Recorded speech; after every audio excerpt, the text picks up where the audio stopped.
You know, I've been asked quite a few times, do narcissistic people regret when they hurt you? And the answer is no. When they hurt you, it gives them a sense of power, a sense of control. It's a euphoric feeling. Whenever I hurt women that I was dating, whenever I hurt my children, whenever I hurt the sailors that I was leading, it was actually fun to me. It was actually fun. It was a game.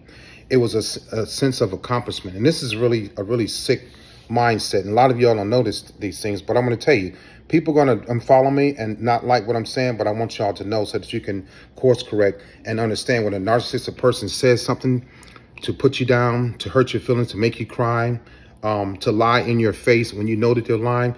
They're doing it on purpose to hurt you. Because when you say, Leon, you hurt me, I know that at that moment, I'm controlling your emotions. My purpose and my intent is to emotionally disturb you so that you won't ask when we get married. You won't ask about engagements. So when narcissistic people don't want to be challenged or caught out or reminded or asked about future plans, they say hurtful things. And the hurtful things become an anchor in your mind. And when it becomes an anchor in your mind, and you think about it, it comes up. When are we? No, never mind. You start not wanting to ask those questions, and you become a shell of your person over and over, and a shell of a person over and over and over again. You become insecure.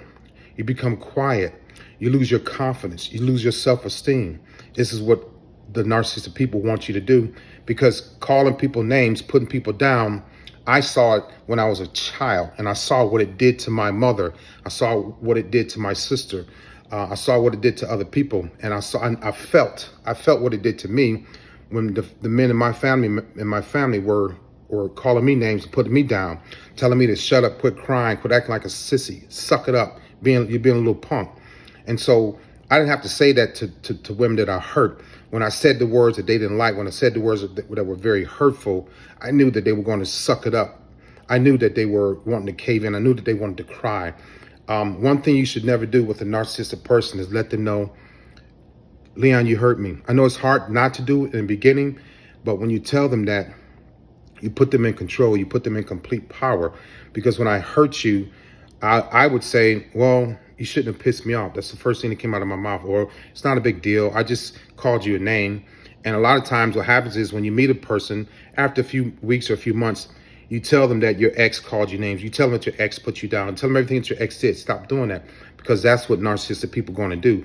They're going to call you names. They're going to put you down to mentally paralyze you, to instill fear, so that you don't remind them about when are we getting engaged, or when are we getting married, or we're going to do this trip, or Leon, you said you're going to do this.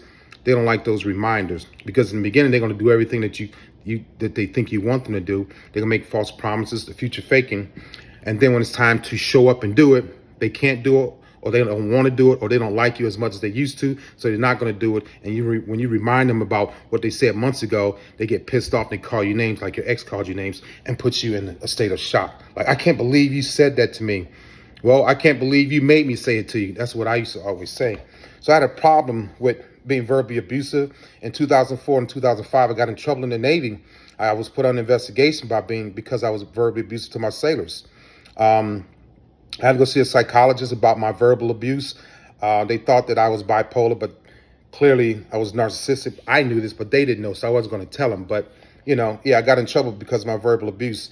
And I saw that verbal abuse was something that would instill fear in people. So in essence, I was a little punk, using my words to punk people, and using my power and my authority to control people through my lack of leadership abilities. I had it, but I used the verbal abuse to lead people, to scare people, to frighten people. And it was horrible, but I got punished for it. I saw growing up, my grandfather was very verbally abusive. My dad wasn't really, but my grandfather verbally abused my grandmother in front of me, and he used to look at me and laugh. And so what would I do? Laugh with him, And then as I got older, I became even more verbally abusive to people.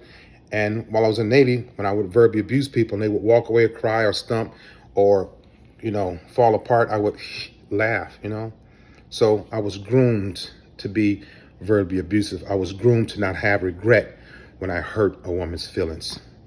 All right. Thank you. Y'all have a great day.